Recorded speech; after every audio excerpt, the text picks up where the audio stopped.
Welcome back. Today is March 11th, 2026. There's a lot of news to process today. Take a breath. We're going to look at the signals together and find the what you need to know. Think about a school in Iran for a second. A place where children were supposed to be safe. But a Pentagon report just confirmed that a missile strike hit an elementary school there because of outdated intelligence. It is a tragedy that hits home. This is not just a military error, it is a moment that changes how the world looks at us and risks a much deeper war. And the weight of this war is being measured in our own communities too. Roughly 140 American service members have been wounded so far.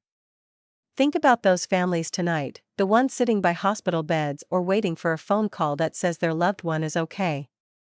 These are not just numbers, they are neighbors whose lives have been changed forever by this conflict. That conflict is reaching into your daily life at the gas station. Iranian officials are warning that oil could hit $200 a barrel as they mine the Strait of Hormuz. They have said not a single liter of oil will pass through until the strikes stop. Think about what that does to your budget and the cost of groceries. To try and soften that blow, President of the United States Donald Trump is tapping into our strategic petroleum reserve. It is an attempt to keep prices from spiraling out of control, but it is also a limited resource. Think about this as our national emergency fund. If this war lasts longer than we expect, we are using up our backup plan while the world is still in a very uncertain place. The battlefield is also showing up in places you would never expect, like our medical systems. Iranian hackers just hit Stryker, a major medical technology company, forcing them to shut down their headquarters. Imagine the fear of a doctor realizing that the tools they need to save lives have been crippled by a cyber attack. It is a reminder that in modern war, the front line can be a hospital in Michigan. And for the first time in decades, physical safety is feeling fragile on our own soil.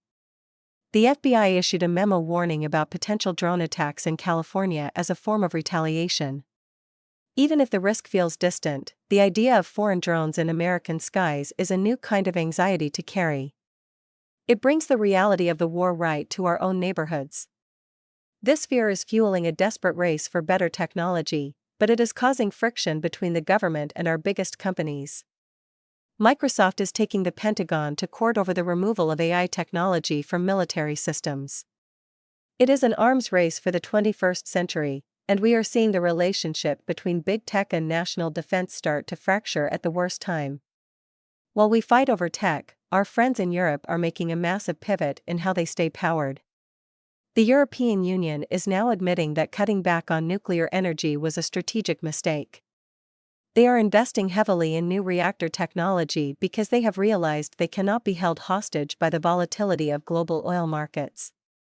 It shows how the whole world is trying to find a solid footing. Back home, the wheels of our own government are grinding slowly due to a partial Department of Homeland Security shutdown. TSA officers are working without pay, and many are simply choosing to walk away.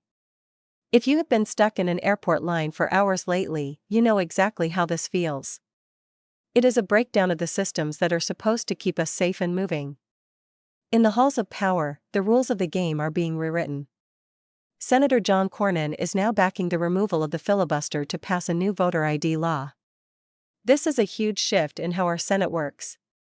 It allows the party in power to change the rules without any input from the other side. It is a move that fundamentally changes how our laws are made. But the voters are sending a message of their own. In New Hampshire, a seat that usually stays Republican just flipped to a Democrat. It is the 28th time we have seen an upset like this lately. Voters are clearly frustrated. They are looking at the war and the economy, and they are using their voices to demand a change in direction. That frustration often comes down to the most basic human need, which is a place to live. There is a bill in the Senate right now that would stop giant hedge funds from buying up all the family homes, but it is stalled. Think about that for a second. The dream of owning a home for your family is being weighed against the profits of multi-billion-dollar investment firms. Because the federal government is stalled, some states are taking their own path. Washington state just passed a millionaire tax to fund social services during this downturn. It is a bold move that shows how desperate states are to take care of their own people as the cost of living keeps rising for everyone else. This shift in politics is happening all over the world, not just here. Chile just swore in a new president, José Antonio Cast, who aligns very closely with our administration. It is part of a global movement toward a different kind of leadership. But as the world realigns, we are left wondering who we can really trust to lead us through these times. That question of trust is at the heart of the latest news about the Jeffrey Epstein documents. People are noticing that certain files related to the president are missing from the release. It is that nagging feeling that there is a different set of rules for the powerful. When that trust erodes, it makes it harder to stand together as we face all these other challenges. The news was heavy, but you are not carrying it alone. Stay connected. Stay present. We are right here with you. See you in the next brief.